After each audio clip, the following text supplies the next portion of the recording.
आप सभी पत्रकार साथियों को जय माता दी कहती हूँ। आज नवरात्रि की शुरुआत है। आज से माँ भगवती कहें देवी के हर रूप की आज से पूजा अर्चना शुरू होगी। देशवासियों को आप सबको शुभकामनाएं देती हूँ। और देश के प्रधानमंत्री नरेंद्र मोदी जी का नवरात्रि के पहले दिन सुबह उठते उठते जो भेंट मिली देश को, जो तोहफा मिला हम सबको, उसको लेकर आई हूँ। रसोई गैस की कीमतों में प्रति सिलेंडर 15 रुपए की वृद्धि। ये नवरात्रि के पहले दिन का देश में त्योहारों की शुरुआत होती है। देश के आर्थिक मंदी से गुजर रहा है, बेरोजगारी, महंगाई सबसे त्रस्त है। सोचा होगा कि नवरात्रि के पहले दिन से उनके कष्ट कटने शुरू हो जाएंगे, उन्हें राहत मिलेगी। और लगता है केंद्र की मोदी सरकार ठान चुकी है कि हमारी पूजा अर्चना ये 9 दिन जो रहेगी उससे शायद भगवान पसीज जाएंगे, भगवान को हम पर दया आ जाएगी। देश के करोड़ों गरीब मध्यम वर्गीय परिवारों पर जो महंगाई बेरोजगारी की मार झेल रहे हैं, लेकिन देश के प्रधानमंत्री को, केंद्र की मोदी सरकार, भाजपा सरकार को कतई भी मुझे लगता है इस बात का एहसास ही नहीं हो रहा है कि देश किस दौर से गुजर रहा है। मैं थोड़ा सा मीडिया का ध्यान इस अखबार पे भी ले जाना चाहती हूं। कच्चे तेल में उबाल से बढ़े हैं पेट्रोल डीजल के दाम। पूछना चाहती हूं मीडिया के साथियों से, ये हेडलाइंस तब क्यों नहीं बनी जब अंतरराष्ट्रीय बाजार में कच्चे तेल की कीमतें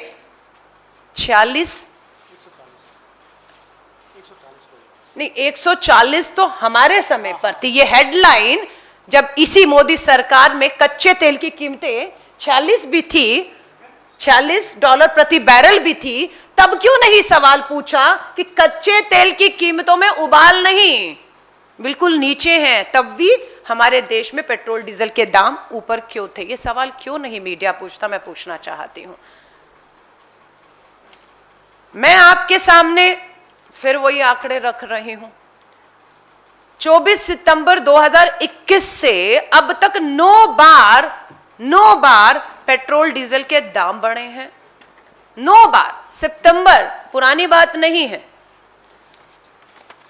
आज की बात कर रही हूं। पेट्रोलियम प्लानिंग एंड एनालिसिस का 7 अक्टूबर का, अभी वेबसाइट खोलिए, 7 अक्टूबर सुबह जब मैं आपसे बात कर रही हूं, आज भारत की राजधानी दिल्ली में पेट्रोल की कीमत 103 रुपए 24 पैसे, 103 रुपए 24 पैसे।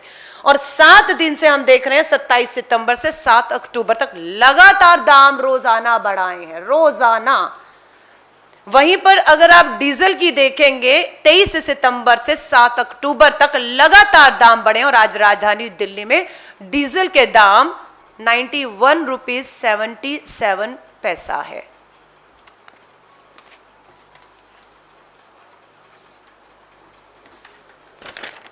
फिर आप सबसे निवेदन करूंगी हाथ जोड़कर, खोलिए website petroleum planning and analysis cell का 7 अक्टूबर का सुबह उठते ही सबसे पहला काम ये किया है।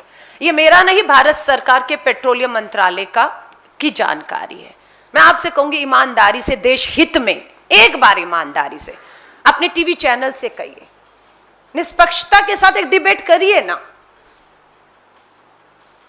बुलाइए कांग्रेस के, हमारे पूर्व जितने भी मंत्री रहे हैं, हमारे फाइनेंस मिनिस्टर रहे हैं, और बिठाते हैं निर्मला सीतारमण जी को, हमारे पेट्रोलियम मिनिस्टर जो भी रहे हैं, और आपके आज के बिठाइए ना, श्वेत पत्र लेकर आइए, चर्चा खुलकर करते हैं, डिबेट करते हैं कि किसके समय पर अंतरराष्ट्रीय बाजार में कीमतें क्या थी और देश में क्या कीमतें थी। करिए ना, हम चुनौती दे रहे हैं, हम तैयार हैं, आप तैयार क्यों नहीं हैं?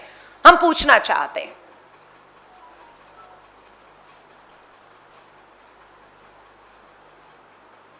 सात अक्टूबर पेट्रोलियम प्राइसेस अंडर रिकवरीज में आपको बता रही हूं, 80 80.75। ये कच्चे तेल की कीमत आज की है 7 अक्टूबर 2021 को 80.75 डॉलर प्रति बैरल। कितना है तुलना करिए ना। आइए, कांग्रेस के समय पर 140 डॉलर प्रति बैरल था 2013 और 14 में, 140 डॉलर प्रति बैरल। आज क्या है 7 अक्टूबर 2021 को जो मैं आपसे बात कर रही हूं 80.75 प्रति बैरल। अब कौन सा ज्यादा होता है, 140 ज्यादा होता है या 80 ज्यादा होता है? ये बताना बहुत कठिन तो नहीं है कि अंतरराष्ट्रीय बाजार में कच्चे तेल की कीमतें क्या थी। अब आ जाइए एलपीजी गैस सिलेंडर पे। एलपीजी गैस सिलेंडर का जो कीमतें अंतरराष्ट्रीय बाजार में पड़ रही है वो 664.27 है। कांग्रेस के समय में, ये चार्ट पेपर मेरे हाथ में है, नकार दीजिए इसको, ये आंकड़े झूठे हैं कह दीजिए, क्योंकि तो ये तो सरकारी वेबसाइट से आपके आंकड़े लेकर उसको प्रिंट आउट निकाल कर रख रही हूं कि अंदर हम कमरों में बैठकर बनाकर हाथ से नहीं लाए ग्राफिक। ये क्या कहता है? ये कहता है कि 2012 में इंटरनेशनल एफओबी प्राइस जो एलपीजी का था 2012-13 में 885.2 था। 2013-14 में आ जाए जब हमने सरकार छोड़ी थी तो इंटरनेशनल एफओबी प्राइस जो था वो 880.5 था। आज कितना है आपका वेबसाइट बताती है 664 है। अब इनसे पूछिए 800 ज्यादा होता है या 600 ज्यादा होता है? जब 800 था तब पेट्रोल, डीजल या एलपीजी की बात करूं इतने दाम नहीं थे। ये तो रिकॉर्ड ब्रेक दाम है। इतिहास उठाकर देखेंगे कभी भी इस देश में आजादी से 70 सालों में 100 रुपए पार पेट्रोल नहीं किया है। एलपीजी गैस का सिलेंडर राज्यों में 1000 रुपए पार कर रहा है। सब्सिडी के नाम पर फिर सुबह इनकी वेबसाइट पे सब्सिडी, हर पेट्रोल पंप पे करोड़ों रुपए के विज्ञापन, उज्ज्वला योजना, सब्सिडी, राहत। अमीर लोगों को का सब्सिडी छोड़िए, आप छोड़ेंगे तो गरीब को मैं राहत दूंगा। अमीर लोगों ने सब्सिडी छोड़ी, मध्यम वर्गीय ने भी सब्सिडी छोड़ दी क्योंकि देशभक्ति की बात हो रही थी। मध्यम वर्गीय भी मार झेल रहा था, लेकिन प्रधानमंत्री जी ने देशभक्ति की, राष्ट्रवाद की भावनाएं जगाकर सब्सिडी छोड़ने को कहा, छोड़ दी।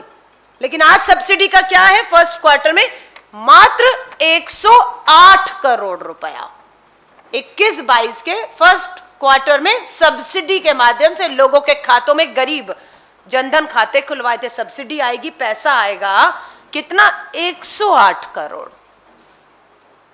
कहां जा रहा है पैसा?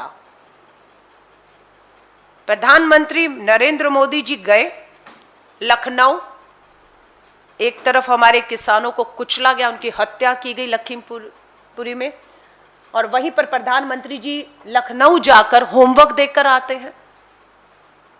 होमवर्क देकर आए कि पिछली बार 7 लाख दिए जलाए थे, इस बार 19 लाख दिए जलाने होमवर्क देकर जा रहा हूं और आप ऐसा करेंगे तो भगवान श्री राम बहुत खुश होंगे। मैं बात से सहमत हूं।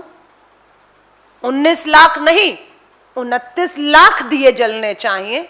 लेकिन प्रधानमंत्री जी को याद दिलाना चाहते हैं ये 19 लाख, 18 लाख, 80 लाख जितने भी होमवर्क देंगे करने को सब तैयार है, पर ये दिए पानी से जलेंगे या तेल से जलेंगे ये बता दीजिए। अगर इसे पानी से जलना है तो 134 करोड़ की आबादी 134 दिया पानी से जला सकती है, लेकिन ये तेल से जलते हैं, ये घी से जलेंगे। उस तेल की कीमत क्या है? सरसों के तेल की 1 लीटर 200 से ऊपर पहुंच चुका है। ये भद्दा मजाक नहीं उड़ाया जा रहा प्रधानमंत्री जी द्वारा उस गरीब मध्यम वर्गियों का, जिन्हें आप होमवर्क देकर लखनऊ में हर चीज को एक इवेंट बनाकर दिल्ली लौट आते हैं। ये उनके जख्मों में नमक रगड़ने जैसा नहीं है जिसके घर के चूल्हे ठंडे हो गए, जो बेरोजगार है, जो महंगाई की मार झेल रहा है, उसका मजाक उड़ा रहे हैं और उन्हें कहकर आ जाते हैं इस दिवाली में भगवान श्री राम को खुश करने। प्रधानमंत्री जी, भगवान श्री राम को आप खुश कर सकते हैं आप पेट्रोल, डीजल और एलपीजी गैस सिलेंडर के दाम कम करिए जो आपने लगातार बढ़ाए हैं। जो सब्सिडी खातों में नहीं पहुंच रही उसे पहुंचाइए। मैं आपको भरोसा दिलाती हूं, भगवान श्री राम ही नहीं, आज नवरात्रि का पहला दिन है, 9 देवियों का पूजन होगा। जो 9 दिन आपने दाम बढ़ाए हैं, अगले 9 दिन में हर नवरात्रि में एक एक दिन उस दाम को कम करेंगे तो हमारी ये 9 देवियां भी आपसे बहुत प्रसन्न होंगी और देश पे जो कष्ट है वो जरूर कटेगा, ये मेरा विश्वास है। इसीलिए आज उसी आस्था और विश्वास के साथ नवरात्रि के जो पूजा है, तौर है, तरीके हैं, ये कष्ट टले, इसलिए आज जो है हम अपने आस्था कहें, हमारे त्योहार करें, हमारे धार्मिक तौर तरीकों से अपनी बात को रखने का हम प्रयास कर रहे हैं। मैं आप सभी साथियों को कहूंगी, इससे पहले ये पहली प्रेस वार्ता नहीं है। 18 अगस्त को यहीं पर बैठकर महंगाई पर बात की थी, लेकिन जब प्रेस कॉन्फ्रेंस खत्म हुई तो पता लगा फिर पेट्रोल के दाम, डीजल के दाम बढ़ गए हैं। इस प्रेस वार्ता से केंद्र की मोदी सरकार को कोई फर्क नहीं पड़ता है। मुझे ऐसा लगता है फर्क पड़ता क्यों नहीं है, क्योंकि उसे पता है जितनी मर्जी हम प्रेस कॉन्फ्रेंस कर लें, जितना मर्जी हम दिल्ली देश के जनता के मुद्दों को उठा दें, माफी चाहूंगी मीडिया में नहीं आएगा। मीडिया में अगर आएगा तो ये आएगा कि कच्चे तेल की वजह से हो रहा है सब कुछ। ये नहीं बता रहे पूरी खबर में कि कच्चे तेल की कीमतों के बाद अगर आप बात करेंगे, कच्चे तेल के बाद जिसकी कीमत 80.75 प्रति डॉलर है, उसके मुताबिक देश में पेट्रोल की कीमत 41 रुपए है। बाकी सारा क्या है, 103 रुपए का पेट्रोल बिक रहा है, लेकिन एक्चुअल प्राइस जो है वो 41 रुपए है। तो बाकी क्या है, ये टैक्स है, ये टैक्स है। ये नहीं बताया इसमें, ये किसी अखबार में नहीं बताया हुआ। अंतरराष्ट्रीय बाजार में कीमत बढ़ गई, इसलिए जब कीमत घटी तब का दाम घटाए, नहीं घटाए। क्यों नहीं घटाए पूछने का हम हिम्मत नहीं दिखा पा रहे और आज भी नहीं दिखा पा रहे हैं कि टैक्स कितना है। कीमत बढ़ी, आज 80 रुपए बहुत ज्यादा है, $140 प्रति बैरल ज्यादा नहीं था, 80 ज्यादा है। 80 अगर ज्यादा है तो उसमें 41 रुपए का पेट्रोल 103 का मिल रहा है, ये टैक्स है। 24 लाख करोड़ आपने पिछले 7 साल में कमाया है। हम बार बार हर प्रेस कॉन्फ्रेंस में, क्योंकि आंकड़े बदलते नहीं हैं, हालात भी नहीं बदल रहे, 24 लाख करोड़ आपने कमाया। और हमें तो यही कहा गया कि मुफ्त वैक्सीन के लिए लगाई जा रही है, और फिर पता लगा ये 24 लाख करोड़ से ही हमें वैक्सीन लग रही है। फिर काहे का मुफ्त का वैक्सीन, काहे का धन्यवाद मोदी, ये तो हमारी ही एक जेब से आपने निकाल कर हमें टीका लगा दिया या चूना लगा दिया, मैं कहूंगी। तो आप सभी साथियों से मैं हाथ जोड़कर कहूंगी, कुछ मीडिया वालों के ट्वीट आए, कंपनियों ने दाम बढ़ाए हैं, कंपनियों ने बढ़ाए हैं, सरकार का तो कोई हाथ ही नहीं उसमें। तो पूछना चाहते हैं, प्रधानमंत्री मोदी जी के जब होर्डिंग लग रहे थे पूरे देश में, चुनाव प्रचार प्रसार और वोट मांगे जा रहे थे, क्या नारा था? बहुत हुई महंगाई की मार, अब की बार मोदी सरकार। और अगर ये दाम कंपनियां, निजी कंपनियां बढ़ा रही हैं और उन्हें कम करना है, तो फिर नारा बदल दीजिए, बहुत हुई महंगाई की मार, अब की बार पूंजीपति मित्रों की खुलकर सरकार। जब वही दाम बढ़ा रहे हैं, वही कम कर रहे हैं, तो आपको सरकार में लाकर ये नारा तो फिर बदल जाना चाहिए। पूंजीपति मित्रों को बैठा देते हैं, तेल कंपनियों के मालिकों को अगले पोस्टर में मोदी जी अपना फोटो हटा दीजिए, जो तेल कंपनियों के मालिक हैं उनकी फोटो लगा दीजिए ताकि ये धोखा ना हो। अब हम उनसे मांग करेंगे कि जब बढ़ा आप रहे हैं, कम आपने करने, और महंगाई की मार आपकी वजह से है, तो मोदी सरकार के नारों पर हम कहेंगे टैक्स लगातार बढ़ रहा है, सब्सिडी पूरी तरह से खत्म की जा रही है, मार लगातार बढ़ती कीमतों की लोगों को पड़ रही है। मैं आप पत्रकार साथियों से हाथ जोड़कर कहूंगी, दिल्ली में जब बैठते तो ये सोचकर बैठते कि हम दिल्ली देश के मीडिया से बात कर रहे हैं और ये बात हर राज्य के, हर राजधानी के, हर जिला तक विपक्ष की आवाज जो देश के लोगों के लिए उठ रही है वो पहुंचेगी और वहां से सत्ता के कानों तक पहुंचेगी। लेकिन हम मजबूर हुए। कल मैं हरियाणा के चंडीगढ़ में प्रेस कॉन्फ्रेंस करके आई, उससे पहले शिमला, हिमाचल के शिमला में गई, अब मैं पंजाब जा रही हूं। हमारे राष्ट्रीय प्रवक्ता देश की राजधानियों में, जिलों में प्रेस कॉन्फ्रेंस करने को मजबूर हैं। क्यों मजबूर शब्द यूज करें? क्यों? क्योंकि हम सोचते हैं कि यहां से जो हमने बात दिल्ली या नोएडा के मीडिया से कर दी है, जो देश को यहां से कवर करता है, वो खबरें पहुंचेंगी कि हम लोगों के इस दर्द को समझ रहे हैं, हम उनके लिए लड़ रहे हैं, हम इस दिल्ली में बैठी सोती सरकार को जगाने का काम कर रहे हैं, लेकिन वो खबर नीचे तक नहीं है। इसलिए हम मजबूर हैं कि हम देश के हर जिले में जा जाकर प्रेस कॉन्फ्रेंस करके, यहां नहीं तो वहां पर भी अपनी आवाज उठा रहे हैं। मैं आपसे हाथ जोड़कर निवेदन करूंगी, पता नहीं पत्रकार साथियों की तरफ से ये मांग क्यों नहीं होती। मिल जाइए ना एक बार, सब लोग मांग करिए कि प्रधानमंत्री जी अब तो बहुत हो गया, अब एक प्रेस कॉन्फ्रेंस कर ही दीजिए, विपक्ष को भी जवाब दे ही दीजिए। राहुल गांधी जी आपके बीच में कल भी थे। मीडिया बात करना चाहता है, मीडिया के अपने सवाल नहीं है, मीडिया जो सवाल पूछता है वो देश की जनता के बीच में जो उनके मुद्दे हैं उनके सवाल लेकर जवाब सत्ता से चाहता है। लेकिन ना आपसे सवाल लिए जा रहे हैं और ना आपको जवाब मिल रहा है। और ये आप और मोदी सरकार, भाजपा सरकार की बात नहीं है, ये देश के ज्वलंत मुद्दों पे उठ रहे सवालों के जवाब नहीं मिल रहे हैं। और ये ज्वाला जो है, ये सवालों की जो ज्वाला है आपके मन में भी, और देशवासी जो जवाब की आस में 7 सालों से बैठे, भड़क रही है। तो मैं आप सभी साथियों से कहूंगी, ईमानदारी से आज की प्रेस कॉन्फ्रेंस का मकसद ये है कि ये जो अखबारें हैं उठाएं तो एक निष्पक्षता के साथ आंकलन किया हो, पूरी निष्पक्षता के साथ कि हाँ 12 और 13 में सच में अंतरराष्ट्रीय बाजार में क्या था, देश में कीमतें क्या थी, सब्सिडी कौन कितनी दे रहा था, कितने टैक्स में किसने कितना रुपया खजाने में डाला और उसे कहां खर्च किया। एक पूरी, मैं कहती हूँ, निष्पक्षता के साथ देश को आगे रखते हुए एक आंकलन कर दीजिए, ताकि देश भी गुमराह ना हो। और जो मोदी जी कहकर आए दिए जलें, वो दिए जल पाए, ये हम भी चाहते हैं आप सभी से। धन्यवाद।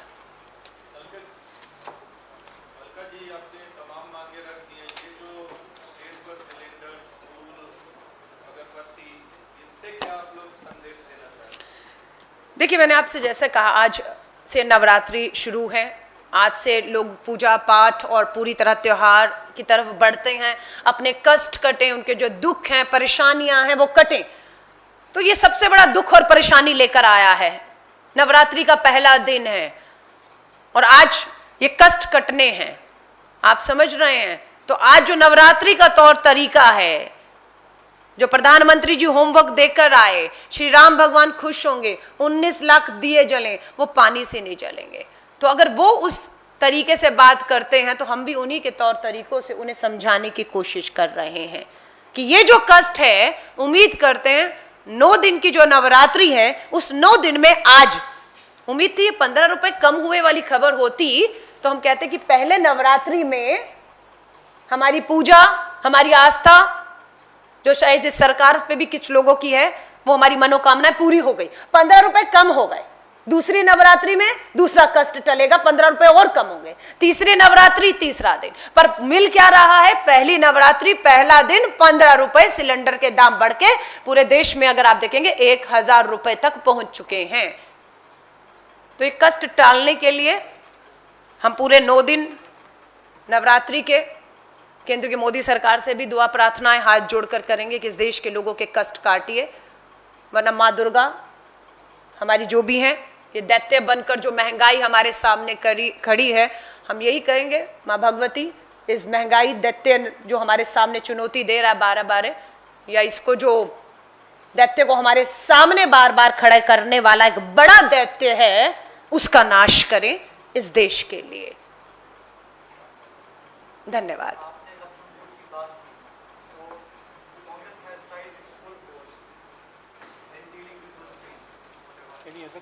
इस पे अगर कोई क्वेश्चन है तो पहले एक मिनट, तो इस पे क्वेश्चन है महंगाई पे, पेट्रोल डीजल पे। ये 9 दिन तक ये कवायद चलेगी महंगाई के मुद्दे को, नवरात्रि के दिनों के अंदर लोगों को याद दिलाया जाए। सर, हम लोग पूरे 9 दिन याद दिलाना चाहते हैं। मैंने आपको कहा, जैसे पिछली प्रेस कॉन्फ्रेंस हमने और सुप्रिया जी ने की थी, अगले दिन ही दाम बढ़ गए। आज ये 15 रुपए बढ़े हैं, आप समझ रहे हैं। और मुझे तो ये है कि इसे कम होना है, दूसरे नवरात्र में 15 आज का, 15 कल का, 30 रुपया कम कर दीजिए। और हमें तो ये लग रही है सरकार जिस तरह से असंवेदनशील हो चुकी है, गरीब मध्यम वर्ग की कोई चिंता नहीं है, कोई बड़ी बात नहीं है। कल की अखबार में आप इसे 15 रुपए बढ़ते हुए भी देखें। हम सिर्फ देश के 130 करोड़ खासों से 130 करोड़ में जो 80 करोड़ गरीब हैं, जिन्हें सरकार दावा करती है हमारे अन्नदाताओं के दम पर 80 करोड़ लोगों को मुफ्त राशन दे रहे हैं, उसके लिए ये एलपीजी गैस सिलेंडर की कीमत जो है उसके चूल्हे को जलने नहीं दे रही। तो आपका जो मुफ्त कच्चा राशन है ना, वो उसके पेट तक नहीं जा पा रहा है। तो हमारी तो उम्मीद है, हम रोज उम्मीद करते हैं कि ये 9 दिन यादगार दिन हो जाएं। जो आपने पाप किए हैं, उन पापों को केंद्र की मोदी सरकार को कहेंगे, जो पाप किया है, इनके दाम बढ़ा बढ़ाकर जो वार किया है गरीब मध्यम वर्गियों पर, आपके पास अपने पाप को धोने का, प्रायश्चित करने का, अपने कदमों को वापस लेने के ये समय है कि नवरात्रि के 9 दिन में आप पश्चाताप करें, अपने पापों को धोने का एक अच्छा है, डुबकी लगाइए इस 9 दिन में, रोज रोज की 15 रुपए रोज डूबे और अपना जो है गैस के सिलेंडर के दाम कांग्रेस के समय पर कीमतें आपके पास हैं 410 रुपए। तो मुझे उम्मीद है 9 दिन में जरूर हाँ जी,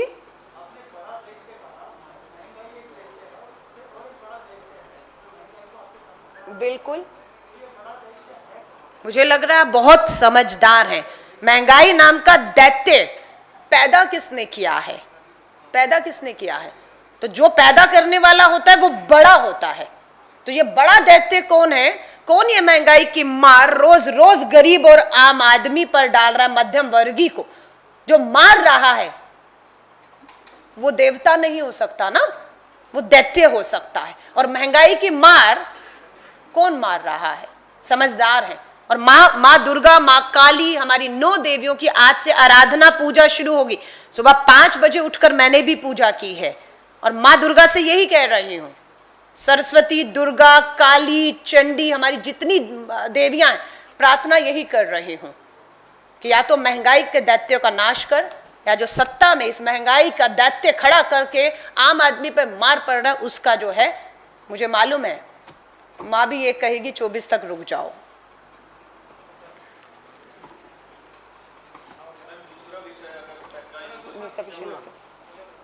ओके, कुछ पॉइंट है ना? हाँ, ladies Congress tried its full force dealing with Lakhimpur incident. So now, has it been inconsequential till now in delivering justice to those victims? If so, then what next for Congress? What Congress is going to do next?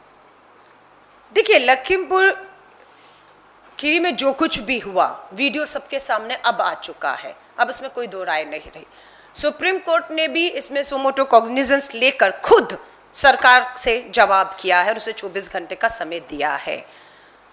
और ये केंद्र की मोदी सरकार के लिए बड़ा ही शर्मनाक होगा कि जो कार्रवाई आपको करनी चाहिए थी, जिस मंत्री को आपको बर्खास्त अब तक कर देना चाहिए था, जिनके बेटे की गिरफ्तारी अब तक हो जानी चाहिए थी, अब मुझे लगता है कि इससे शर्मनाक नहीं होगा कि वो सारे काम, वो सारे आदेश हम उम्मीद कर रहे हैं सुप्रीम कोर्ट के माध्यम से होंगे। ये हमने हाथरस में भी होते हुए देखा है कि ये सरकार हमेशा अपराधियों के साथ खड़ी दिखी है और हमेशा अदालतों से ही राहत मिलने का काम पीड़ितों को हुआ है।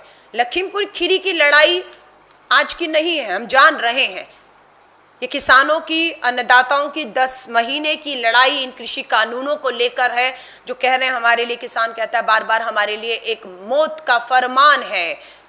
लेकिन मोदी सरकार टस से मस नहीं हो रही है और उसी के रूप में हम देखते हैं कभी 26 जनवरी के दिन षड्यंत्र रचकर उन्हें बदनाम किया जाता है, कभी उन्हें षड्यंत्रकारी, अंतर्राष्ट्रीय साजिश का शिकार, और कभी पता नहीं क्या क्या उन पे आरोप लगते रहे। और अब यहां तक पहुंच चुके हैं कि आप उन्हें कुचलने की, उनकी हत्या करके उनकी आवाजों को दबाने का प्रयास कर रहे हैं। और कोई अनजान आदमी नहीं, केंद्र का गृह राज्य मंत्री और उसका बेटा सत्ता और ताकत के दम पर इसे चुनौती देते हुए दिख रहे हैं। ये लड़ाई बिल्कुल जारी है और तब तक जारी रहेगी जब तक केंद्र की सरकार हमारे अन्नदाताओं की एक एक मांग को पूरी तरह से मान नहीं लेती है। तब तक कांग्रेस अपने तौर तरीकों से इस लड़ाई को लड़ती रहेगी।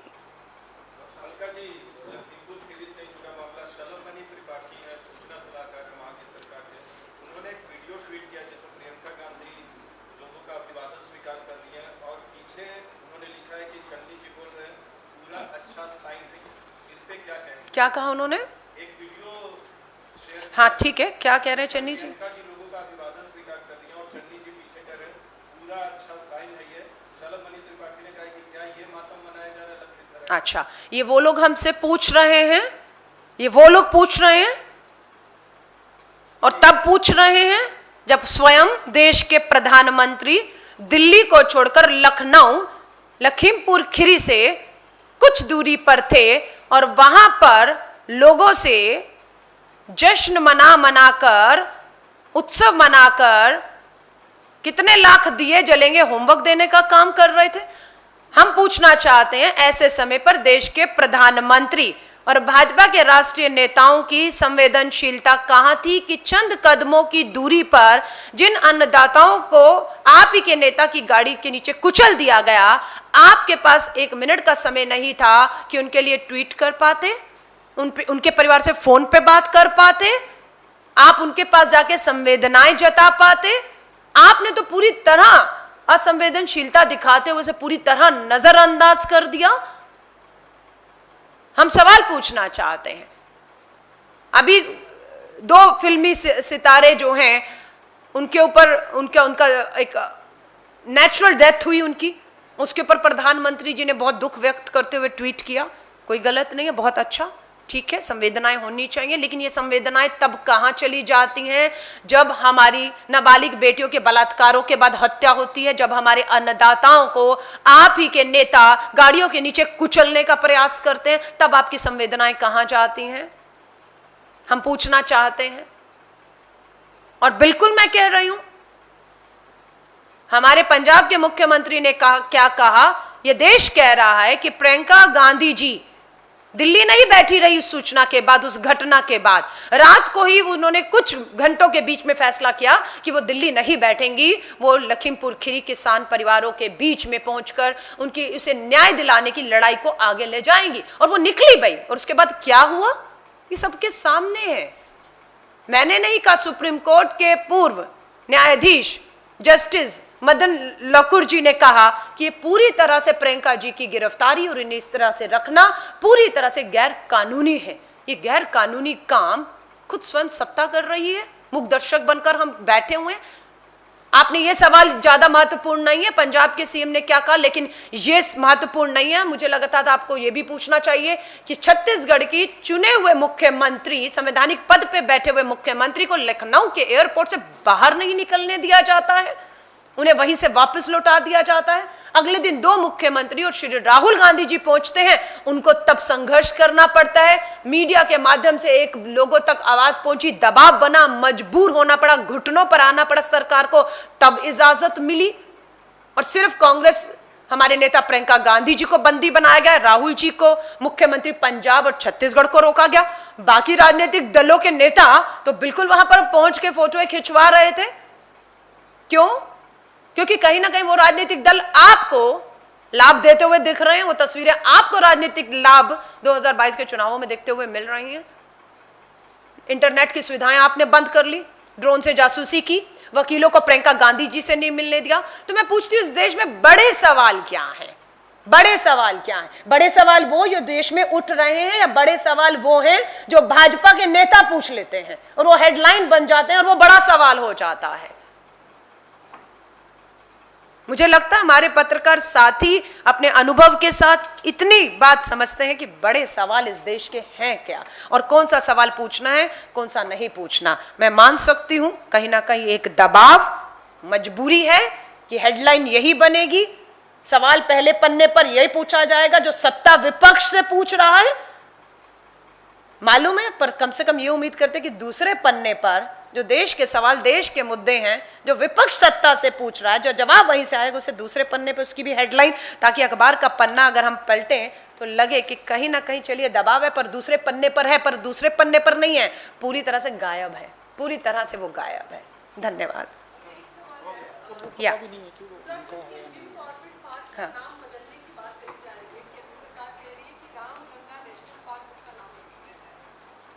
देखिए मैं तो फिर कह रही हूं, मुझे तो लगता है मोदी जी का नाम बदल देना चाहिए।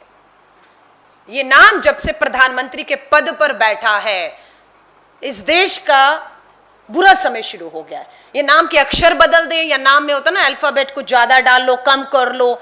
मोदी जी को कहूंगी किसी आप एक्सपर्ट को अपने नाम के शब्दों का दिखाइए, क्योंकि ये नाम जो बदलना बेहद जरूरी है, क्योंकि इसका जो कहते हैं ना एक प्रकोप जो है, इस नाम की जो नेगेटिविटी है वो हमारे देश पर हावी होते हुए पिछले 7 साल से देख रही है कि अर्थव्यवस्था चरमरा गई, बेरोजगारी, भुखमरी, कुपोषण, आप सरहदों पे आपको चुनौती मिल रही है, नशे का पूरा धंधा देश को बर्बाद कर रहा है, आप पूरी तरह से नाकाम हो रहे हैं। तो नरेंद्र मोदी जी, नाम सड़कों के, जिम कॉर्बेट के, इसके उसके बदलने से अच्छा होगा एक तांत्रिक को बुलाकर अपना नाम बदल दीजिए, भला हो जाएगा।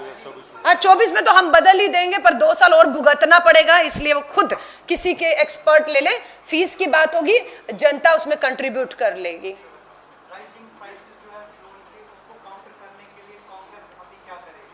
Because they till now they have been unable to deal with देखिए हम क्या कर सकते थे, हमने किया। जब संसद का सत्र चल रहा था, राहुल जी विपक्ष को पूरा एकजुट करके साइकिल के माध्यम से पार्लियामेंट पहुंचे, किसानों के मुद्दे पर, डीजल के दामों को लेकर ट्रैक्टर को भी पहुंचे, सड़कों पर आंदोलन, धरना, प्रदर्शन, जो लोकतांत्रिक तौर तरीके हैं, बिना हिंसक हुए लगातार प्रदर्शन हुए, प्रोटेस्ट हुए, जो हमारे तरीके हैं, हमारे अधिकार है लोकतंत्र में। आप समझ रहे हैं, प्रेस वार्ता के माध्यम से, आपके माध्यम से जनता को ये भरोसा दिलाया जा रहा है कि हताश निराश मत होइए।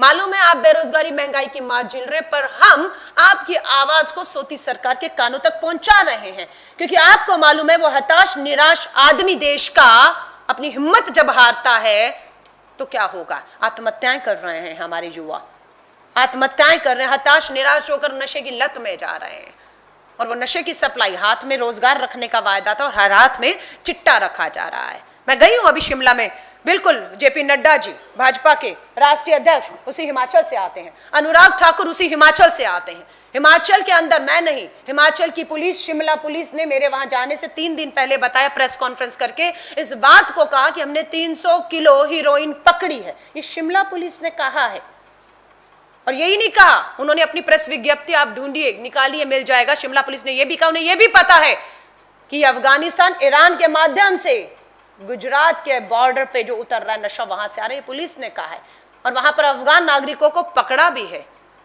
आप समझ रहे हैं। और 2 नेता जो शिमला हिमाचल से दिल्ली में बैठे हैं, जिन्होंने वहां के युवाओं के हाथ में रोजगार रखने की बात कही थी, वो वहां पर उनकी हथेली पे चिट्टा और नशा रख रहे हैं, और यहां पर उनकी कोई जवाबदेही नहीं है। वहां से सवाल पूछा था। मैं आपको कह रही हूं, ये देश बारूद के ढेर पे खड़ा है। मैं इसलिए ये जिम्मेदारी से कह रही हूं, ये देश बारूद के ढेर पे खड़ा है, क्योंकि आप और हम जानते हैं कि भारत को एक युवा देश कहा जाता है, क्योंकि इस देश की आबादी युवाओं की सबसे अधिक है, और वो युवा में 14 करोड़ युवा बेरोजगार है। उस बेरोजगार युवा के पास, अभी भी हम लोगों ने कहा, अमेरिकन ई-कॉमर्स कंपनी के माध्यम से किन किन के खातों में 8,540 करोड़ आया है। अंतरराष्ट्रीय बाहर से पैसा आ रहा है, बाहर से हीरोइन नशा आ रहा है, हमारा युवा बेरोजगार है। आप सोच लीजिए, अगर ये पैसा, ये नशा, तो आपकी जो ताकत है, इस देश का युवा ये बारूद के ढेर पे खड़े हैं, ये बर्बादी की ओर ले जा रहा है, और ये सरकार को कोई फर्क नहीं पड़ रहा कहां से पैसा आ रहा है, किसके खातों में जा रहा है। अभी आपने जो मुंबई में हुआ, उसकी भी वीडियो आ गई है, किस तरह से भाजपा के 2 कार्यकर्ता और उन कार्यकर्ताओं की पहुंच देश के गृह मंत्री और प्रधानमंत्री तक तस्वीरें हैं। बॉडी लैंग्वेज देखिएगा। तो खेल कितना बड़ा, षड्यंत्र कितना बड़ा रचा जा रहा है, मात्र देश के ज्वलंत मुद्दों से ध्यान भटकाने के लिए, क्योंकि सत्ता के पास जवाब नहीं है। बेरोजगारी, महंगाई, इन सब का कोई जवाब नहीं है, इसलिए षड्यंत्र रचे जा रहे हैं। कोशिश थी कि मीडिया में मुंबई प्रकरण, जो नशा पकड़ा गया है, पता नहीं कितने 2-3 ग्राम का, है ना, उसको मुद्दा बना दिया जाए। वो लखीमपुर खीरी बीच में आ गया तो वो मुद्दा, और उसमें पता लगा भाजपा के खुद कार्यकर्ता उस शिप में थे, उसके दफ्तर में थे जहां पर नशा अधिकारी थे, पकड़ के लाने वाले वो भाजपा के अधिकारी थे। जैसे वहां पर जो है उनके अधिकारियों के पास जो है कर्मचारियों की कमी पड़ गई तो भाजपा मुख्यालय से उनके 2 कार्यकर्ताओं को बुलाया और सबसे उन्हें बुलाया जो गृह मंत्री प्रधानमंत्री के करीबी थे, तस्वीरें तो यही बताते हैं, उन्हें बुलाकर उनकी मदद ली गई। तो इतनी बड़ी षड्यंत्रकारी ये सरकार है, इतने बड़े षड्यंत्र रचे जा रहे हैं। पर मैं फिर हाथ जोड़कर उम्मीद करूंगी देश के मीडिया की जो छवि है उसे बचा लीजिए, जो आप पे विश्वास है, जो आप पे आस्था है, कलम चलाइए और बचा लीजिए, उसको बचा लीजिए।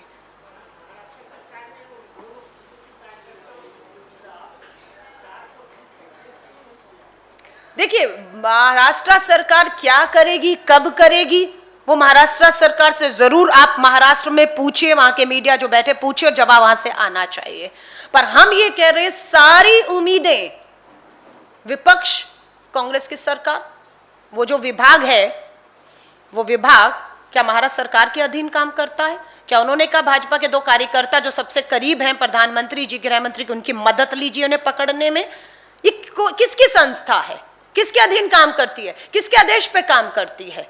क्या उनकी निष्पक्षता और पारदर्शिता थी इस पूरे प्रकरण में? मैं ये कह रही हूं सवाल बहुत होंगे। जहां हम विपक्ष में हैं वहां हम सड़कों पर लड़ रहे हैं। उत्तर प्रदेश में आपने देखा, आप अगर छत्तीसगढ़, पंजाब, राजस्थान की बात करते हैं, महाराष्ट्र की बात करते हैं, चलिए आप तमिलनाडु, झारखंड की भी बात करते हैं, मैं कहती हूं विपक्ष उठाता क्यों नहीं ये सवाल? क्यों नहीं उठाता? क्यों हर प्रेस वार्ता में मीडिया के माध्यम से हमसे पूछवाता है ताकि हम जो सवाल पूछ रहे हैं वो चौथे पन्ने पर चले जाएं और ये जो सवाल पूछा और इसका जवाब पूरे टॉप पर रहे?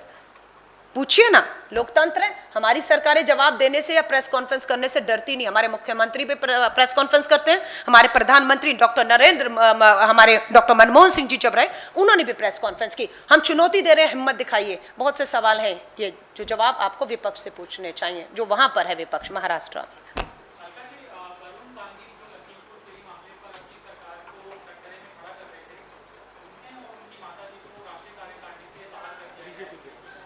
तो आप देख रहे हैं ना कितना लोकतंत्र भाजपा के अंदर है।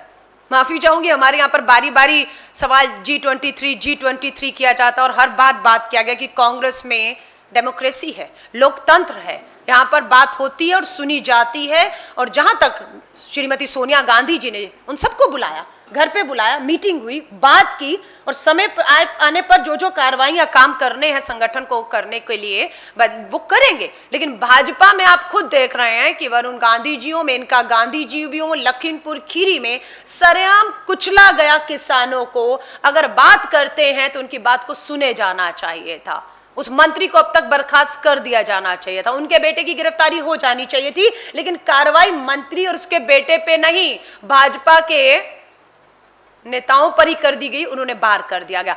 अब मैं सुझाव देना चाहती हूं, वरुण गांधी जी, थोड़ा भी आत्मसम्मान बचा है और आप जो लड़ाई अब ट्विटर के माध्यम से ट्वीट किए, किसानों के साथ हुए अन्याय, उनकी जिस तरह से निर्मम हत्या की गई, कुचला गया, अगर आप सच में उसको लेकर ईमानदार हैं तो निकल आइए भाजपा से बाहर और सड़कों में उस अन्नदाता के साथ उसका किसान का झंडा लेकर उसकी आवाज को बुलंद करिए। अगर सच में आपकी ईमानदारी है, अगर फिर आपको लगता है नहीं भाजपा आपको फिर सोच रही है कि अगले मंत्रिमंडल विस्तार में मंत्री बना ही देगी, इस आस में अगर आप बैठे हैं तो मुझे लगता है ये आपकी गलतफहमी है। अब आपको फैसला ले लेना चाहिए। मैं कोई नहीं होती किसी को निमंत्रण देने वाली, ज्वाइन कराने वाली। ये फैसला वरुण गांधी जी और कांग्रेस का होगा और जब जो समय आएगा उसके हिसाब से देख लिया जाएगा।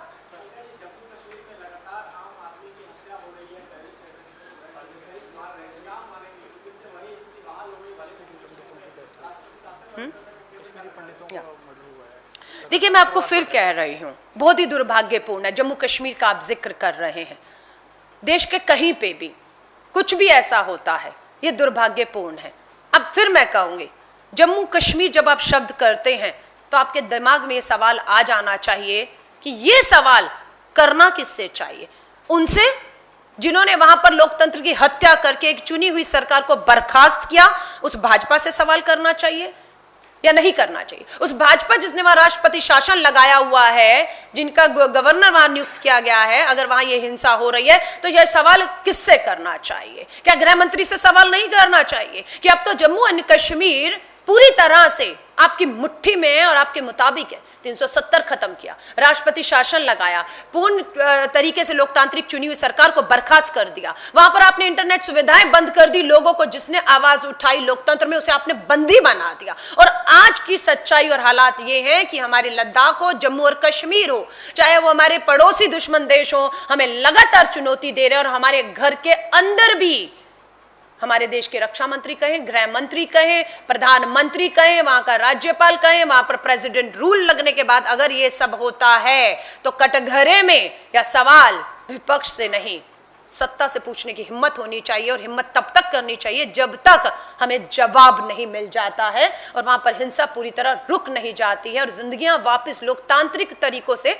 पटरी पर नहीं आ जाती हैं। धन्यवाद, बहुत बहुत धन्यवाद आप सभी साथियों।